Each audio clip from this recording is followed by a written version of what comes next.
Confederation of all India traders की strategic adviser व पूर्व केंद्र मंत्री स्मृति ईरानी रविवार को नागपुर पहुंची।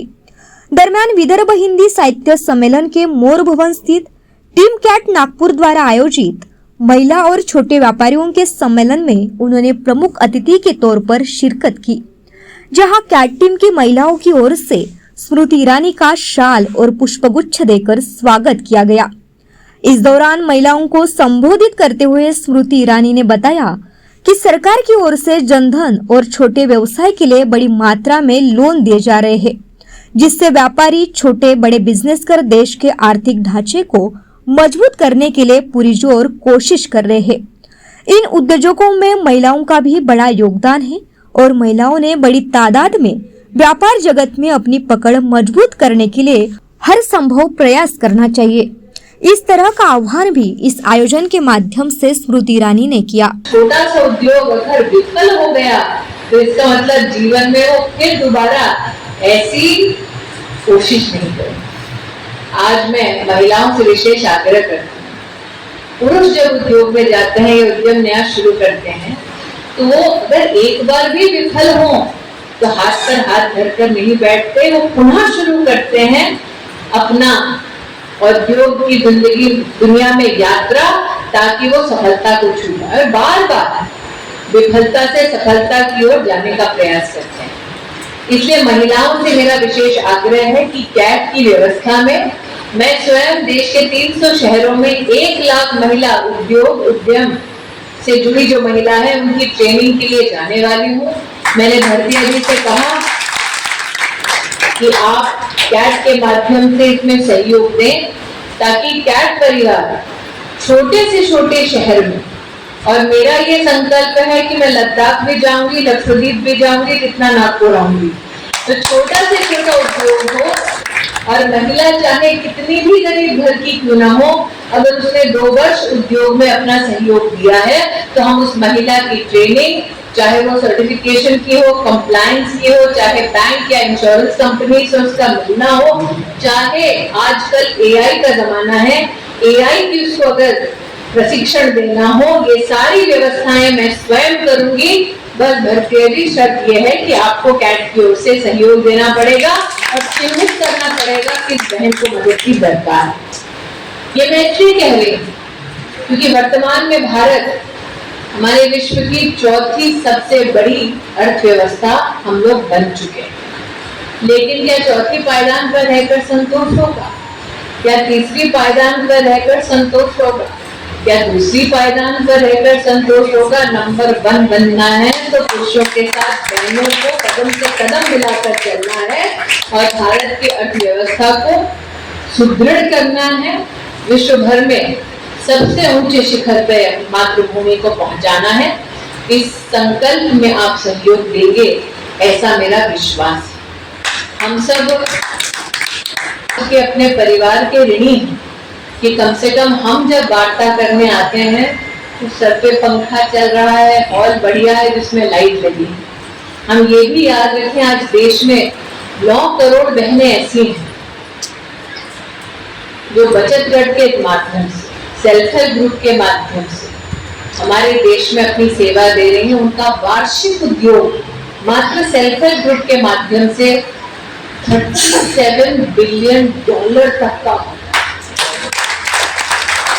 अब तक वो भारत सरकार से 8 लाख करोड़ रुपया पा चुकी हैं ताकि ग्रामीण अंचल में अपना छोटा छोटा काम कर सके। तो अगर ये 9 करोड़ बहनें 8 लाख करोड़ रुपया ले सकती हैं बचत गट में अपनी भारत सरकार से, और छोटा छोटा उद्योग वार्षिक इतना कि उसकी ताकत $37 बिलियन तक की आंकी गई है, तो सोचिए शहर में जो बहनें हैं वो किस प्रकार से भारत की अर्थव्यवस्था में अपना सहयोग दे सकती हैं। मैं इतना ही कहूंगी, आपकी इस औद्योगिक यात्रा में अगर कैट के माध्यम से हम आपके काम आए तो मैं अपने आप को भाग्यशाली समझूंगी। कैट के राष्ट्रीय अध्यक्ष बालकृष्ण भरतिया ने बताया कि स्मृति ईरानी देश के छोटे व्यापारियों को आगे लाने के लिए, उनकी समस्याओं का समाधान निकालने के लिए और देश की अर्थव्यवस्था में एक मजबूती लाने के कार्य के लिए खड़ी है।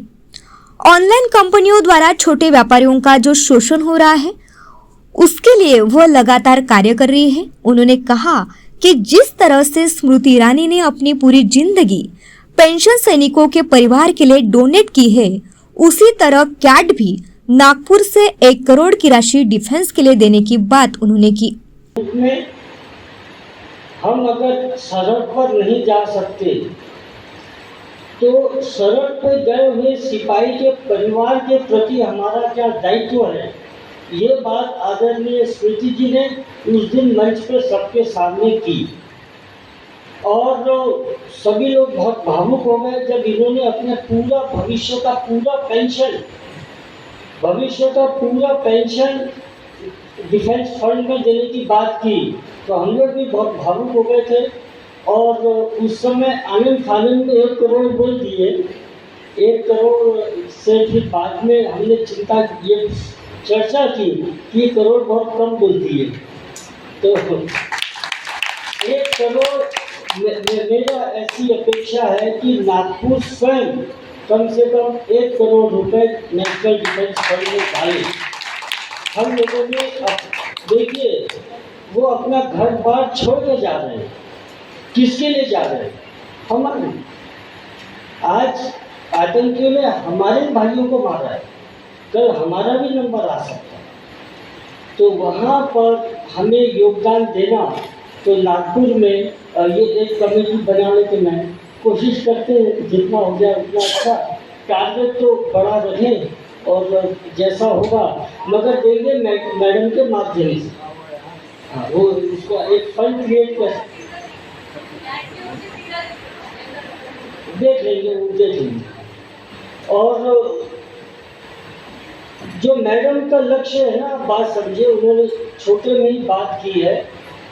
एक पूरे देश में 300 शहरों की हमारी बात हुई है अभी आज, और उसके ऊपर हमारी चर्चा भी होगी ये कार्यक्रम के बाद। पूरे देश में महिलाओं का बिजनेस नेटवर्किंग, जैसे दीपा पचौरी जी, रूपा, ये सब यहाँ चला रहे हैं कैट बिजनेस क्लब। ये पूरे देश में एक बिजनेस नेटवर्किंग व्यापारी की महिलाएं करें, तभी जाके हम अर्थव्यवस्था की मध्य धार में आ सकेंगे। इसलिए मैंने आग्रह किया था कैट परिवार से कि क्या हम सब मिलकर नेशनल डिफेंस फंड में अपनी ओर से कोई योगदान दे सकते हैं। उसका वेबसाइट है, उसकी अध्यक्षता स्वयं प्रधानमंत्री करते हैं और वो कोष भारतीय सेना, भारतीय पैरामिलिट्री फोर्स और उनके परिवारों को समर्पित है। उनके बच्चों की स्कॉलरशिप, पढ़ाई लिखाई की पूरी व्यवस्था को समर्पित है। और मैंने भट्टियारी से कहा था कि शुरुआत मैं खुद से करूँगी। पिछले 1 साल से, चुनाव के बाद से, मैंने अपनी कोई भी पेंशन, कोई भी व्यवस्था भारत सरकार से अथवा भारत की संसद से नहीं ली। तो मैंने भट्टिया जी को कहा कि नेशनल डिफेंस फंड में सबसे सहयोग मांगने से पहले मैं अपनी पूरी की पूरी पेंशन उस फंड को समर्पित करती हूँ। मेरा आग्रह है नेशनल डिफेंस फंड में आपसे जितना संभव हो आप भी योगदान करें। इस आयोजन में टीम कैट नागपुर के अध्यक्ष गोपाल अग्रवाल, प्रेसिडेंट राजकुमार गुप्ता, प्रभाकर देशमुख, ज्ञानेश्वर रक्षक, दीपा पचौरी, रविंद्र गुप्ता, रूपानंदी आदि के साथ ही कैट परिवार के सदस्य बड़ी तादाद में मौजूद रहे। कैमरामैन सचिन के साथ सनी भोंगाड़े, शंखनाथ, न्यूज नागपुर। क्या आप अपने प्रॉपर्टी और जान माल की सुरक्षा को लेकर परेशान हैं? तो आपकी चिंता का सलूशन लेकर आया है यूथ फोर्स सिक्योरिटी एकेडमी, जहां पर सुरक्षा गार्ड्स को एक्सपर्ट द्वारा तैयार किया गया है। रेगुलर फिटनेस के साथ ही उन्हें सुरक्षा और आगजनी के खतरों से लड़ने के जौहर भी सिखाए जाते हैं। हमारे यहाँ सभी सुरक्षा गार्ड्स का बैकग्राउंड चेक करके ही उन्हें एकेडमी में भर्ती कराया जाता है। शिफ्ट वाइज ड्यूटी होने से प्रॉपर्टी ओनर को चिंता करने की जरूरत नहीं होती। साथ ही हमारे पास इमरजेंसी बैकअप टीम भी तैयार है। Industries, residential, commercial, shops and mall, event या फिर वीआईपी प्रोटेक्शन। दोस्तों, सुरक्षा आपकी, संकल्प हमारा। फॉरेन आइए यूथ फोर्स सिक्योरिटी सर्विसेज। अधिक जानकारी के लिए संपर्क करें 9422 313968।